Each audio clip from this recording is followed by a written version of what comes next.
ಬಾಗಲಕೋಟೆ ಜಿಲ್ಲೆಯ ಮುಧೋಳ ತಾಲೂಕಿನ ರೂಗಿ ಹಾಗೂ ಜುಂಜರಕೊಪ್ಪ ಗ್ರಾಮಕ್ಕೆ ಸೇರಿದ ಜಮೀನುಗಳಲ್ಲಿ ವಿದ್ಯುತ್ ಅವಘಡದಿಂದ ಕಬ್ಬಿಗೆ ಬೆಂಕಿ ಹೊತ್ಕೊಂಡು 80ಕ್ಕೂ ಹೆಚ್ಚು ಎಕರೆ ಕಬ್ಬು ಬೆಳೆ ಸಂಪೂರ್ಣವಾಗಿ ಸುಟ್ಟು ಕರಕಲಾದ ಘಟನೆ ನಡೆದಿದೆ.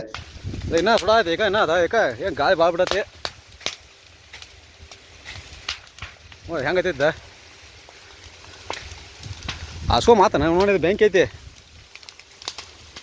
ರೂಗಿ ಹಾಗೂ ಜುಂಜರಕೊಪ್ಪ ಗ್ರಾಮದವರಿಗೆ ಸೇರಿದ ಸುಮಾರು 80ಕ್ಕೂ ಹೆಚ್ಚು ಎಕರೆ ಜಮೀನಿಗೆ ವಿದ್ಯುತ್ ಶಾರ್ಟ್ ಸರ್ಕ್ಯೂಟ್ನಿಂದ ಬೆಂಕಿ ಕಾಣಿಸಿಕೊಂಡಿದ್ದು ಕ್ಷಣಾರ್ಧದಲ್ಲಿ ಕಬ್ಬು ಬೆಳೆ ಬೆಂಕಿಗೆ ಆಹುತಿಯಾಗಿದೆ.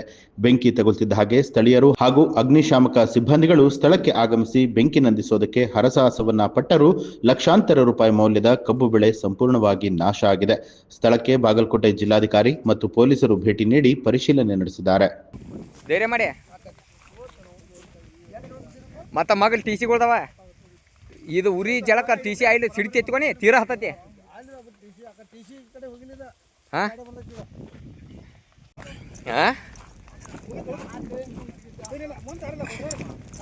ಕಡ್ದಾರ ಬಂದಾರಲ್ಲ ಮಂದಿಯಲ್ಲಿ.